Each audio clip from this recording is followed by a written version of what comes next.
Now this session takes us through the three key themes of the project. First of all, we have Ruta on commercial contextualization. Ruta, thank you very much. Please. Hello everybody. My name is Ruta Valušyte.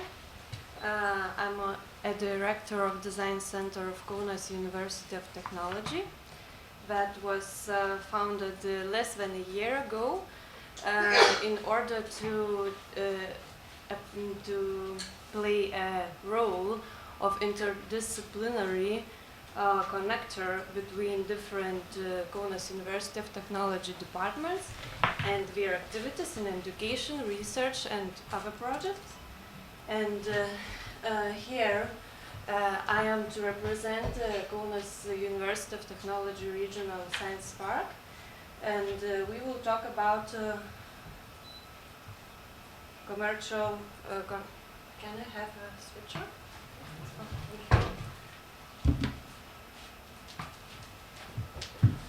And today we will present a commercial contextualization theme.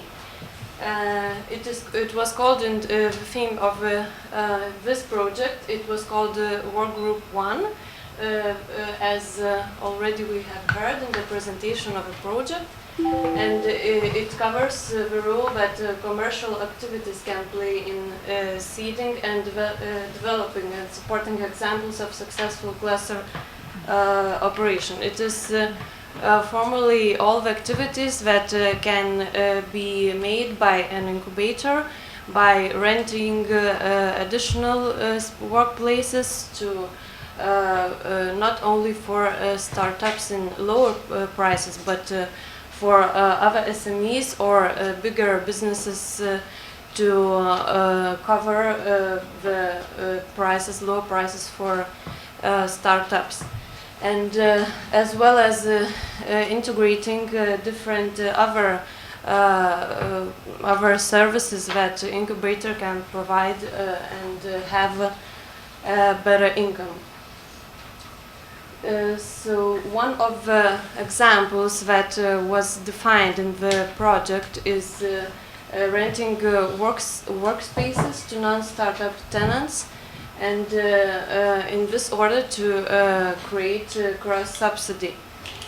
And we have already saw a lot of examples that usually incubators rent the spaces for a defined time of the year for incubatees, new incubatees, and then just raise the rate after some years. So one of the examples are cockpit arts, that we have 5 years of lower rate for new incubatees, and after 5 years raising the fee, and after 10 years arriving to a higher level of the fee. More mature firms cross-subsidize the startup companies that can afford the rent at the infant stage of their stay at the incubator. Another one topic is renting out other spaces than the workspaces, and we know that usually incubators and creative incubators are created in fabrics and have a big amount of spaces to be rented to different events, to other companies that can, or weddings or workshops or other events that can bring another part of the budget. And one of the examples that was visited during the visits of InCompass project is Center for Creative Collaboration in London, we have one creative space, but not very big, but we just present as an added value of the venue that we have an additional creative atmosphere and people. So this is one of the good examples how creative incubators can attract more income by providing their spaces as additional value as having spaces and just attract normal businesses and their participation. Another one topic is applying for EU grants. We had a lot of discussion on this topic in Lithuanian REG work group. For example, in Lithuania we have 9 incubators, creative incubators, that was founded on the EU granting system using European funds, and it is a good method to have a big amount of additional budget, but usually it have another effect that the regulations of EU funding just make some barriers for using normally infrastructure and renting for example, for other businesses in Lithuania. All the incubators have regulations that we cannot differentiate the price. So, for example, first topic we just cannot use in our examples. But of course it is a very big amount of income, and if it is possible, it is very good for creative incubators to have this part of the income. And again, as an example, we have we have Center for Creative Collaboration, and it is funded for 3 years on the basis of the EU grant, and all costs are shared 50-50 by the European Regional Development Fund. And we had the example that we have a rent for non-working places and also EU funding. So this is like a combination of different commercial aspects for sustainability. Another one is applying for financial benefits from public authorities. This one, I think, is really important, maybe talking not about the direct financial subsidies. Maybe you know a lot of examples that usually public spaces that are not used, public buildings that are not used for the city's activities are given to incubation, creative incubation. So this is a participation of public authorities that are not direct, and we are usually more able to do that. And for creative incubation system, it is very good to have this opportunity not to pay rent, that cover a lot of expenses. Cohort in London receives 100% exemption from property tax from Medway Council, and we just do not receive any direct public funding, but have our added value. And also one of methods of commercial contextualization is introducing equity sharing.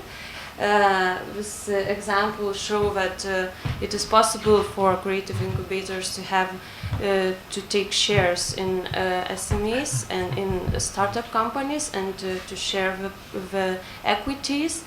But it is also a discussion point because it is very usually in creative businesses it is very difficult to define the share of equity when it comes, and also creative businesses, usually creative people that are making businesses are usually very sensible about their ideas, and it is usually not so very simple to implement. And but anyway, it is a good practice when an incubator invests in their startups in this case. And as an example, we have Hub Milano, that they have an intent to move for the next stage of business development and start an investment fund for their startup companies, and it is recognized like additional added value to Hub. As well, it is very important, I think, for creative industries and creative incubators. This example is one of the best, creating market consulting services and providing them to businesses, to big businesses, and usually it should work in the model that incubator define their target market and agreeing with their inner companies and inner incubatees to work with businesses and provide them additional consultancy services. We have a lot of examples in the world that work like that. For example, one of the best, it would be IDEO in United States, that represent very well this kind of collaboration. And for creative incubators, it is one of the best methods to arrive to self-sustainability. If looking to, for example, EU funding and this topic, it would be more linked to self-sustainability than just working on EU funding. And as a result, as an example, Media Evolution City, there is even a legal separation between non-profit organization Media Evolution and Media Evolution City that was linked to commercial activities, and they are making use of their incubatees and providing services to the market. So it is very good example. And also the last one is selling the incubation program, and we have visited in Aviles. One of the examples is Valneron. I don't know if I pronounced it good. It has developed a curriculum of entrepreneurship for formal education programs, and is working with universities. Me myself, I can give a live example, because we at the moment in our design center are working on the same. We have educational programs that are integrated in the educational system, higher education system, and as well we are working on the formal education programs that would contribute with to all the activities of Kaunas University of Technology incubator, and as well we are moving to a collaboration between them with our creative activities and the co-work space that is coming to a foundation. So by my mind, it is very important for this contextualization, it is most important to find the best balance between expenses and the income that we are getting and best added value that we can sell from creative sector. So thank you very much. I'm sorry for my English because I came from Milan, but I talked for 1 week in Italian, so it is very difficult now to find words. Ruta, that was excellent. Thank you very much indeed.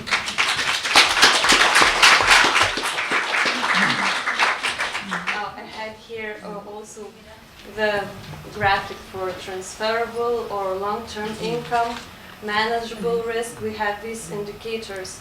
We see that for if talking about transferability and long-term income, it is quite a big amount.